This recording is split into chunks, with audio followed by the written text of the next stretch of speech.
I know what you're thinking. Wild, you did not use honey again to beat another boss. And my friends, I did. And I now hold the world record for the fastest time to kill Skeletron Prime, which is interesting. So for the last 250 hours, I've played this Terraria world like it's Minecraft. I stopped focusing so much on just boss progression and decided to take my time to see what else Terraria had to offer. I built some of the coolest things, massive structures, all with purpose and function. I began testing with lesser known mechanics to see what else is possible in this game called Terraria, which people believe is fully explored for some reason. And in that time, I've created methods of killing bosses in seconds. I've made unique arenas and unique farms. And right now, I'm in early hard mode with the rest of the mech bosses to beat and Queen Slime, which we're going to do all today. So welcome to the 10th episode of Pushing Terraria's Limits. If you're new here, go ahead and drop a sub, because you're going to want to stay, okay? But first, I wanted to work on the boss arena where I'm actually going to fight them in. So, what is the boss arena? What is it going to be? It's just going to be an open area to fight bosses, basically, with a cool backdrop. No honey boulders, no shimmer and cannons involved. Well, actually, later we might add honey in a cannon, but I wish that was a joke. I really do. So the first plan was to make some hills, right? I'm making hills right now. I'm using copper painted green because, I mean, if you use just a dirt block, it'll look weird actuated. Like, I need a fully green block, so this isn't a stupid thing. It's real. And then I go ahead and I paint the gray that I started painting last episode on here, and I paint it back to brown. I think just like the brown color just works way better, maybe. And now, my plan for the rest of this place, right? What am I gonna build? Well, that's where the flesh cube idea came into play. I was wondering how to fill up the area. I was really thinking about like making a dark fantasy type arena. What does that look like? I wasn't sure. I went on Pinterest a little bit. I saw some of this, saw some of that. The wall of flesh exists, and I was like, okay, what if, here's my sketch, we made some flesh cubes in the arena surrounding the tower in the middle. Now, in this game, I actually don't know how to build, contrary to popular belief. So, because of that, I felt like flesh cubes were a pretty simple thing I could do. It's not overly complicated, but it would still have a very high outcome appeal, which is stuff you got to think about if you ever want to build stuff in Terraria. Like, it's just so much easier to do very simple stuff in a way where you get high output for little effort. And I think a fleshy cube with eyes is just a cube, but it looks cool. So that was kind of the thought process. Now I wanted to add a couple more towers, so I marked those out. I was like, you know what, like the arena's pretty big. We don't just want one singular small tower. So I add those in just with random blocks, you know, not making it official, just marking it out. And then I also went ahead and I marked out where the cubes are going to be. I decided to put 3 large cubes on either side. Had to make sure they were a decent, good size without being too big. And I was kind of trying to make them lopsided, make them look weird. Gooey, creepy, wall of fleshy. So I started putting them, you know, all around, and it looked great. Which does have me thinking, I think there's going to be some lore here. I'm thinking this arena is going to represent a certain event in the game, which is summoning the wall of flesh, the chunks of the wall of flesh from hell, or something like that. That's the idea. I'm not too big on lore. I don't know what I'm doing in this department, but it's something like that, guys. You can fill in the rest. Now, there's a lot of little stuff I did at this point when it comes to the structure of the entire arena. I made it way up in the air to make it even with the other arena, which meant I had to build in a base, and I also had to fill in the background. I couldn't just leave below the arena empty, right? So I either place a million blocks or a million background walls, and background walls just place quicker. It's an easier fix, so I decided to do that. But I used granite background walls painted black or painted brown, and I thought it looked good at the time, but I ended up not really liking it. It's whatever right now, but I take the time to fill in this entire area. I'm talking the entirety of below the arena. And in doing that, it just makes the entire thing black, so you can't even see that there's no ground. It just looks like there's a ground, which is a little illusion. And luckily, while I was making this background, filling it in, I ended up getting the meat grinder from killing one of these crimson enemies. And I don't think most of you even know what a meat grinder is. I definitely didn't until very recently. It's actually a crafting station that's used to make flesh blocks or lesion blocks, which is exactly what I'm going to use for the fleshy cubes of the wall of flesh. So I first just start by following the natural shape of the outline I made using the flesh blocks. And then I went inside and marked out all the spots I wanted eyes on the cube. I had already done and made a design of how to make these in another test world, so I knew what I was doing mostly. Although I was just kind of making it up as I went on, like this, I wasn't building it exactly how I did in another world. And then I filled in the eyes with white balloon block background walls and a black balloon block pupil. And I decided to use lesion blocks painted with deep red paint to surround the eyes to give him an outline. I made some of the eyes bigger, some smaller. It's all gonna vary. It's not because I'm messing up. It's just because, you know, yeah, it's not because I'm lazy and, you know, I didn't want to fix some of the eyes that were too big and some being too small. No. Now, of course, by filling it in, it makes the entire thing black and unseeable. So we have to actuate the entire thing. And then even after we actuate it, we also have to paint it with illuminate coating to make it glow. But I did want to try just like putting some tentacles on the wall of flesh. See how that looks maybe. I placed them down and actuated them. And I hammered them too to try to make them look more organic. But it kind of just makes the entire thing look like a germ. Like an amoeba or something. So I ended up getting rid of them later. I started making the other ones too just right away pretty much. And what I was noticing is they looked cool, but it also looked like very normie, average building type of builds, you know? It didn't really give me that, oh my gosh, this looks cool type of feeling. And I realized that was because they were very flat. They were not cubes at all. They were just flat. So I decided to go on the side that was leaning down for each cube. And then using black background walls, I would connect it to the ground to make it look like the illusion of it being a cube, basically. Now this is kind of really hard to do. Like if you're good at drawing and you know perspective, it's probably good. But for me, I was just really kind of confused on how to make this look like a cube. I had to do a lot of breaking and replacing. I even tried using shadow paint versus black paint. And in doing that, it actually made the cubes look 3D. Especially the one on the right looks perfect. It looks exactly like a cube. You can see it for sure. A little bit less than the others, but still the effect is there. And as you can see, I also put a bunch of fire everywhere. I do end up getting rid of this, but that was just like my temporary idea of filling in space. And yeah, the area just looked a lot better after I did that. So now it was time for the towers. The towers, I just used sandstone blocks painted black, and that was it. Yup, literally that was it. Now, once I was done, I started making the other cubes on the other side. It is a pretty timely process because you have to actuate everything and then break the actuators and then also paint everything with illuminate coating.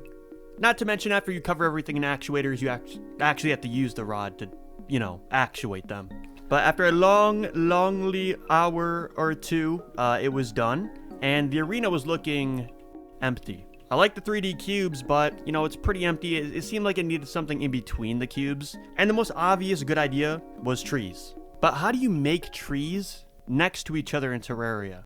When trees are next to each other, the leaves will overlap, and it'll just look like a ushy-gushy mesh. The blocks will blend together. You don't even know where one tree starts and one ends. And very quickly, this can look like an ugly conglomerate sea of ugliness, as you can see. Now, one solution is we could use the different type of leaf blocks to outline our trees. But it gives this like straight line in between the trees, and normal trees don't have that, you know? They kind of almost blend together a little bit, right? I mean, there's no gaps, lines in between them. We could also just paint them different colors, but now that the trees connect too much, I feel like, neither method really looks good. But that's when I remembered seeing a picture from Pinterest of a professional Terraria build.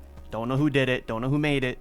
I remember seeing it. And what these professional builders do is you just build a normal tree or any sort of structure. And if you want something to be like overlapping but not look connected, you can just use black background walls and basically make a tree out of those black background walls. And then you can use actuated black leaf blocks around the background walls to give it some more shape, because without them, background walls are you know, pretty big chunks. You want something smaller. So you use the background wall to connect the two builds, and then you use the block to make the specific details on the outside. So I went ahead and I gave this a try. I started first by marking out where I wanted the solid trees. I was only going to put a couple, and then all the rest were just going to be the black ones directly behind those trees to make it look like there's an actual forest. To make the trees, I'm just doing like triangle shapes, by the way, stacked on top of each other, so it's not like anything special. And lo and behold, after a while of working on it, it looked amazing. It actually worked. Like, it made the place look so much better too. And it felt like the first time ever that I'd made something I was like actually like proud of in Terraria. Okay, that's not exactly true, but something where I think it can be considered kind of undoubtedly, hey, this dude knows what he's doing when it comes to building. All my other stuff, I would never claim that. It's all very undepthy straightforward. Using depth and like black background walls and actuated pieces to like overlap stuff and have depth like this, I think it's something that's really like hard to do. Or it's like a more professional type of thing. So I was hella proud of this, and I decided to just go ahead and put them all over the arena too.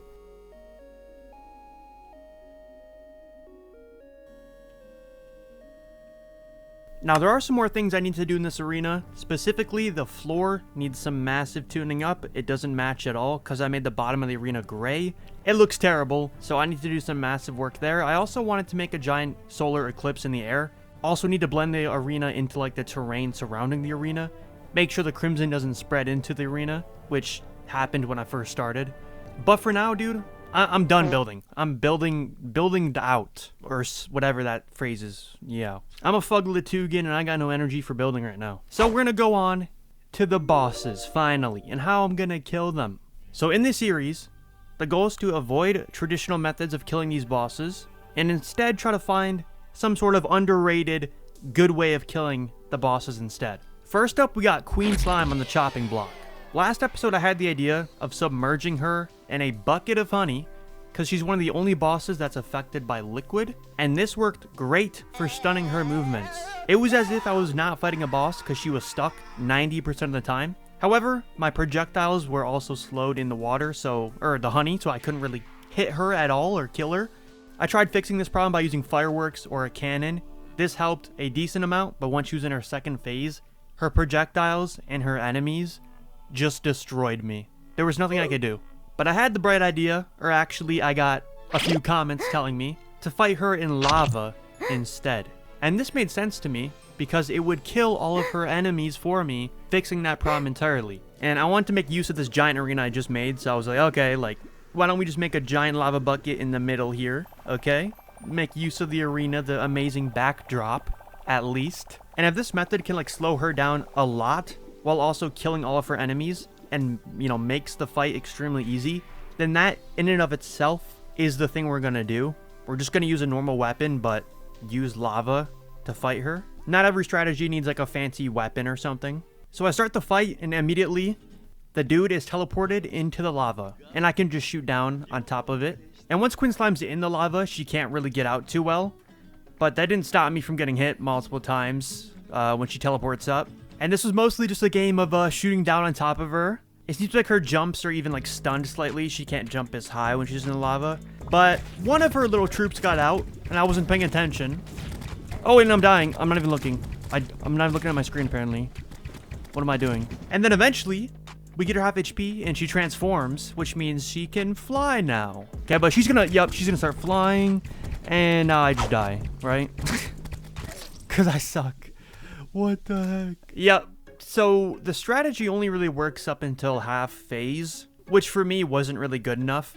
I want something that kills, you know, is able to nerf both of her phases, because I'm trash. I mean, dude, I can't fight her second phase. I'm trash, and I'm serious too. So I decided to go back to the honey box because I figure at least in her second phase, she'll still be stuck in the honey. But what I do different this time than last time is I equip the magic quiver, which increases like my velocity of my arrows so I can actually use them in honey.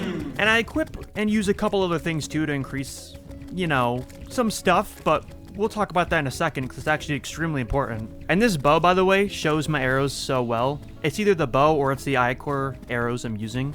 And I'm just lighting her the flip up. She can't really do much. I do have to be careful though because her enemies are so alive. Yeah, like you can see them kind of sneaking up on me too.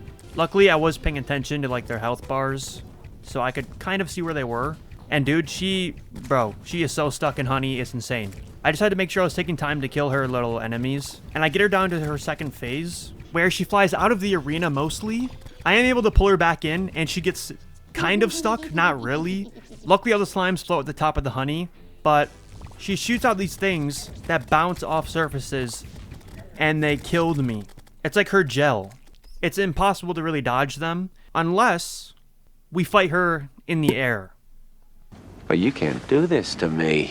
But for now, I wanted to just put her to the side, and we'll come back to her with a really surprisingly broken strategy that just came out of nowhere. And we're going to focus on the twins.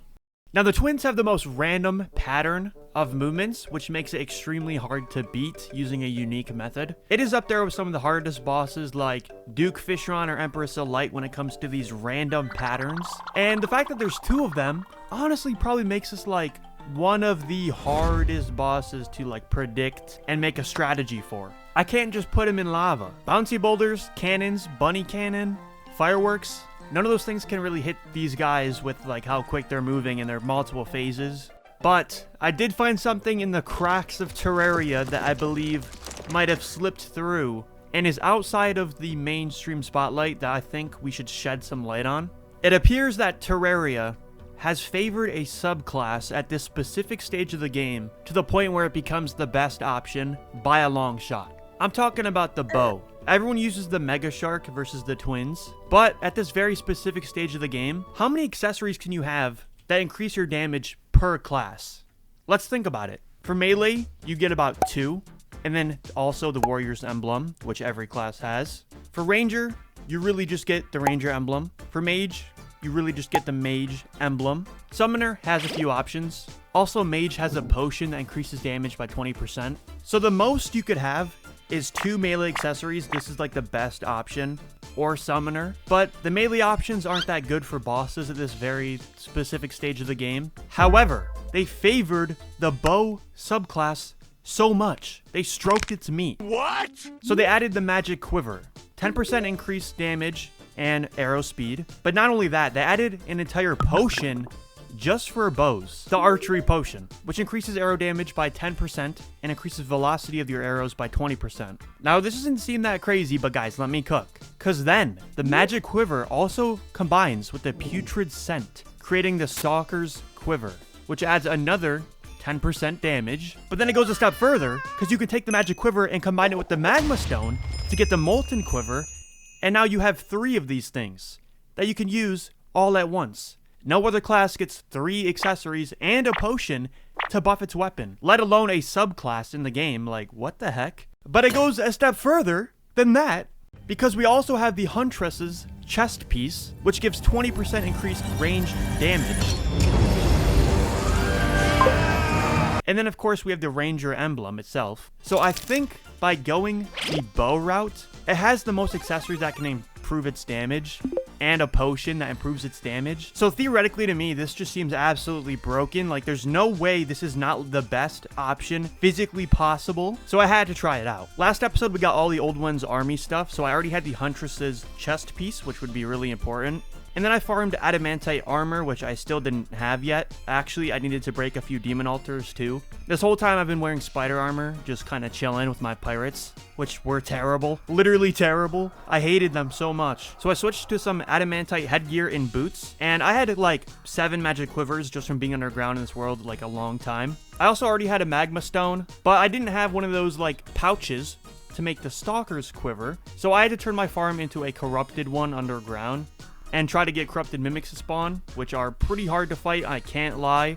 I definitely died a couple times, but I was able to get that ink sac looking thing, and I made the Stalker's Quiver, and now we were good to go. For the bow, I'm deciding to use the Phantom Phoenix, just because it's a part of the old one's army, and I feel like, I never use this. I've never used it. I don't know if people really use this for anything. It's my best bow right now, so, yep. So I go to my voluptuous arena, and I spawn in the twins. I make sure to buff up, and the fight begins. Now, the thing that's different about the bow than the mini shark is it's a little harder to aim because you have to angle the stuff, which you can see at first I was sucking, but pretty much right away I got the shots down. It's not hard, bro, unless you're a toddler. And the damage was looking scrumptious. I don't know how normal this is, but it was looking scrumptious. Not only that, the Phantom Phoenix bow shoots out this projectile that can pierce, so I could hit both the twins at the same time if I need to, if they line up. And pretty much instantly, I got Retnazer to change into a second form, which actually wasn't a good thing. This nigga is trash. Alright, let's try that again. Okay, this fight is going a lot better. They are getting destroyed. Wyvern. So this time I changed Retnazer into a second form, and I couldn't escape him at all. I definitely needed a shield for this. I was trying to maximize damage, so I didn't have any knockback immunity, which was stupid because, stuff like that happens. So I tried the fight again this time with the right equipment, or So I thought. Yeah, it turns out I was making a rookie mistake. The bow is not fast enough to dodge the twins, but I just figured it was. I kind of forgot you actually need wings to be out of like the rhythm of their attacks and be fast enough to dodge them. So I had to switch to wings and make wings. Luckily, I killed the wyvern from earlier. And I also added a platform above the arena. And with that done, my gear was no longer limiting me, and I could actually do this fight with the bow and see how good it is.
So pretty juicy, nothing too insane for a boss kill. I mean, we've killed the Queen Bee and the Eater of Worlds and the Wall of Flesh way quicker, but some bosses are just slow burns like Deerclops. Even with the strongest method like explosive bunnies, sometimes it takes a while. But what I did want to know is if it was at least better than the Mega Shark meta. So I went ahead and I used the Mega Shark versus them, and it was just undoubtedly, instantly I noticed it was way slower, which was kind of surprising, because my fight didn't feel that fast. But once I was using the Mega Shark, I did really realize that, like, man, the twins take a while to beat. Like, I think usually the fight is like, hey, can I beat them in this night? But when I was using the bow, it became, how many can I beat in a single night, is what it felt like. Although I spawned one in while half HP after my last fight, and yeah, I died. So I never got the answer to that question. But yeah, pretty cool. And I did check the wiki just to make sure I wasn't crazy. The damage from the quivers do stack, but the velocity of the quivers do not stack. I think the strategy is goated. I'm extremely surprised I've never seen it in the mainstream spotlight, but I know I have some mega Redditor, wiki reader fans that watch the series. Don't flip out if this is like a known thing within like the niche optimization community. It very well might be, but for the average normies like me, I would have never even thought about how there's 3 magic quivers you can use. This was more of a low-key strategy. But for Skeletron and Queen Slime, I had the exact opposite thing. Skeletron Prime has way more HP, but his attack patterns are a lot more predictable, and we can use this. As well as Queen Slime. I realized she has a couple attacks that I completely overlooked, and makes killing her very easy. So here's the idea. You might have noticed this giant large hole beneath my arena this whole time, which I have not even talked about a single time, and that's what we're going to be using for Skeletron. Here's the idea. We're going to use a cannon and shoot cannonballs, and then we're going to drop down the hole, and as he chases us in a straight line, he should get hit by all the cannonballs. But of course there is one massive problem, and that is the cannonballs are quicker than me. So how the heck are they going to be above me hitting him? I'm going to drop down the hole, they will kill him.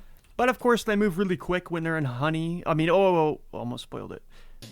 Yep, I kind of spoiled it right there. Once again, we're using honey. You can't keep getting away with it! Dude, y'all can't stop me, okay? I love this liquid. I'm using it for honey boulders, honey stars, and now honey cannon, which I think is going to be my best invention yet. But the thing is, there's also a bunny cannon, and what I read on the wiki about the bunny cannon, I was doing some redditing, Discord modding, and I noticed that it's an infinite pierce projectile, which means it will never break. It's just like a fallen star. So I wanted to try this out in the honey, and I noticed it does not turn back into a critter when it enters honey. That was a concern of mine. When a bunny hits a platform, it might just turn back into its critter form. But no, as you can see, it stays as a projectile, a 350 damage, infinitely piercing projectile, which is going to be way better than a normal cannonball, because a normal cannonball will hit 3 times and then explode, while the bunny should just float down the honey pillar, and if we get Skeletron to chase us directly inside of the bunny, he should die in a matter of like seconds, pretty much. So I went on to my first attempt. We're going to start by shooting them. We're going to spawn them in. We're going to continue shooting them. They should all be infinite pierce projectiles down here, right? Come down, come down. Oh, they're blowing up. No. Why? Oh, dude. I guess they just blow up after like a certain amount of time. Oh, they're infinite pierce though, right? Oh, here they come. No. No. No. All right, maybe we need to use normal cannonballs. It was a good attempt at an idea. Alright, so the bunny strategy had so much potential, but they blow up after about 10 seconds of flowing in honey, which meant it just wasn't possible to kill him with this method. But I tried using a cannon, and it turns out the cannons just go on pretty much infinitely, it would seem. So if I just spawn in like 100 to 200 cannonballs from this thing, and then I spawn in the boss, while I'm dropping down, I should be able to drag him through every single one, and they should all hit him multiple times. But as I'm spawning the cannons, I get interrupted. So hopefully no wyverns spawn. That would be great. I do have a peace candle near, but it's not close enough. Oh my god. Actually rooting the entire strategy, genuinely. Bro, die, bro. Please, bro. Oh, I went into him. No, genuinely, we needed like a constant stream of cannons. That might have like ruined the entire thing, bro. Not just once either. Twice. Another. But nonetheless, I spawn in the dude, and I try the fight. Let's get him I-cord up. Let's bring him down here. Cannonballs are all the way down here already, bro, because of the wyvern. Come on. Yep. Get him in the cannons. Okay. Uh-huh. Uh-huh. Oh, we can just fall and he just comes. Oh. Oh, he really just comes, like, straight down. Oh my gosh. Oh, the cannons blew up at that point. Well, that was some good damage. Yeah, so it turns out the cannonballs also have a set time limit, like the bunny cannon, but it's just a lot longer. Which means if we want to kill him, we have to kill him in like the 30-second time span we have before the cannons despawn. Which is pretty hard to do, but we got close, dude. And that was with the wyvern interrupting us, so I had high hopes. You know, because the cannons don't even reach the bottom, we don't need the cannon all the way up in the freaking air, dude, to use it. Which will help no wyverns spawning. And actually, we don't even need to break our structure at all. We could just do it right here. Now, before I went to do this fight, I did want to test if the star cannon could be stored in this, like, honey pillar. And it can. Also, we can make the upgraded star cannon and do that same exact strategy. Which stars are infinitely piercing projectiles, so it's not a bad idea at all. But it's pretty hard to keep the stars in the stream. You have to aim pixel perfect. Not only that, he's a lot faster than the stars, so I feel like it would be hard to use. So we're just going to stick with the cannon method. So I went ahead and started filling up my stream once again. Whew. Alright, no wyverns anymore, but we have these dudes. Are you kidding me? These guys better not get in my way. I already know they will. I'm going to buff up because I think maybe placing the cannonballs while buffed with damage potions make them do more damage. We needed roughly 100 to 200 cannonballs placed in here before we spawn the boss. Alright, that's probably nearly 100 in there. I'm going to spawn him in. Wait until he starts spinning. There we go. Because he's spinning, we can stay kind of close to him. We want him to start free falling with us, though. Oh, wait. Don't despawn. Yeah, free fall, free fall, free fall. Come on. Well, I guess if he wants to take his time, that's fine, honestly. Oh, yeah, we're supposed to shoot him with I-cord, too. Kind of forgot about that part. Come on. Come on. And dead. That was huge. That means the wyvern actually caused like the biggest problem last time. Yeah, so Skeletron Prime has 53,000 HP in Master Mode, and we killed him in about like 20 seconds or less, which means I think I'm holding the world record for the fastest time to kill him or something like that, unless there's an insta-kill method. But I mean, who's keeping track, you know? I mean, it's not like I'm holding the world record for the wall flesh kill either. I mean, anyway, last boss is Queen Slime. So how are we gonna kill this purple? Well, we're going back to wyvern territory. And we're going to set up the same exact setup for Skeletron, but we need it to be in the air so that Queen Slime's projectiles do not bounce off anything and hit me. And what I noticed through multiple tests of spawning Queen Slime is that she always tries to teleport on you and do a ground and pound slam. So if you sit exactly where the single block of honey is, she'll just get trapped in that one block of honey. So you don't need an entire pool of honey, you just need one single stream of it. So that method can easily get her into her second phase. I found that out pretty quickly. But of course, then she goes into her second phase where we have the same exact problem. She's flying around being a Fuglitugan, dude, and she kills you. But then I just had like the bright idea or the not so bright idea. Why don't we just put more honey above the cannon? That way when she's in her second phase flying around, maybe they would hit her. So I go to do this fight, and pretty instantly I get her into her second phase by forcing her to teleport directly into the honey. You have to make sure you're standing exactly where the honey is when she teleports. And once she went into her second phase, I didn't really realize this was a thing. This was just luck. She went to ground and pound me and went directly into the cannonballs. But I guess she doesn't want to fully ground and pound you, because then she just like stopped ground and pounding, went up a little bit, and restarted her ground and pound again, which meant she just like trapped herself, and I killed her in about 15 seconds. Yo, okay, that's what I needed. That's what I needed. That was the kill I was looking for, okay. Which is crazy. She is the most annoying, frustrating boss for me. She is like one of the top bosses that I struggle with. I really do. I hate to admit it, because I think she's supposed to be easy. And yeah, that is a broken method right there. I like to call that one air honey. And then I think we'll call the Skeletron method elevator honey cannon. Cannon honey. Cannonball honey elevator. Something like that. And I think it's so cool that we have all these goated strategies now. It just so happens to turn out that I keep going towards liquid in this game, whether it's honey or shimmer. But I do think that's pretty cool because it's not a glitch that these liquids affect projectiles. It's part of the game.